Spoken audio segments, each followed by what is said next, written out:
নতুন বছর 1433 আপনাদের আশীর্বাদ শুভেচ্ছা নিয়ে চালু করলাম আজ থেকে, এবং এই বছরেই বৈশাখ মাসের শেষের আগেই বহিরাগতদের ভোকাট্টা করব, এই মাসেই কথা দিয়ে যাচ্ছি। আমার মনে আছে 2014 সালে আমি যখন প্রথম প্রার্থী হিসেবে এখানে প্রচারে আসি, বজবজে একটা কর্মী সভা ছিল, আমার এখনো মনে আছে, ঘোষ প্যালেস একটা কর্মী সভা, আর আমাদের মহেশতলাতে একটা কর্মী সভা ছিল। এই অশোক দেব হাসপাতালে ভর্তি ছিল, স্যালাইন চলছিল, টিউব হাতে নিয়ে আমার কর্মী সভাতে আমার আগে জেতানোর জন্য এসেছিল, আমার এখনো মনে আছে।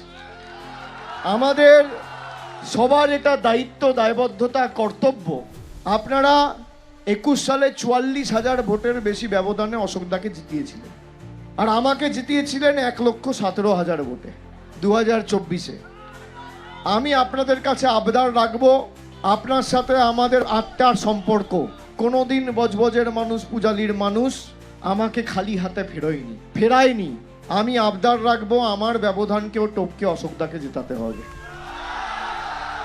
এই যে যুব সমাজের যা উৎসাহ উদ্দীপনা, যে স্বতঃস্ফূর্ততা, এ তো নামে কর্মসূচি হয়েছে ইলেকশনের, এ তো বিজয় মিছিল হয়ে গেছে, এ তো নামে ইলেকশনের রোড শো, কার্যত তো বিজয় মিছিল।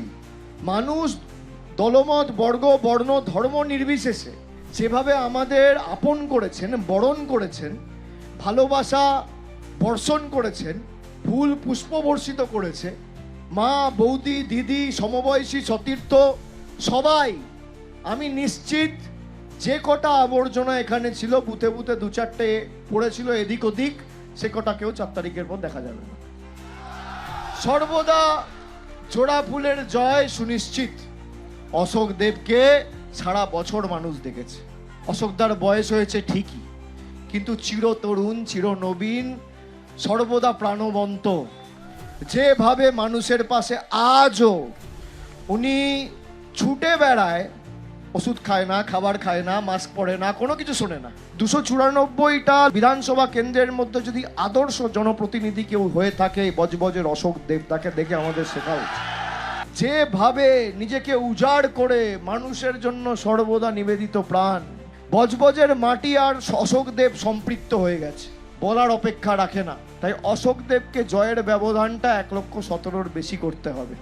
আমার আপনার সকলের প্রার্থী অশোক দেবকে আগামী 29 এপ্রিল ঘাসের উপর জোড়া ফুল চিহ্নে ভোট দিয়ে বিপুল ভোটে জয়যুক্ত করবে।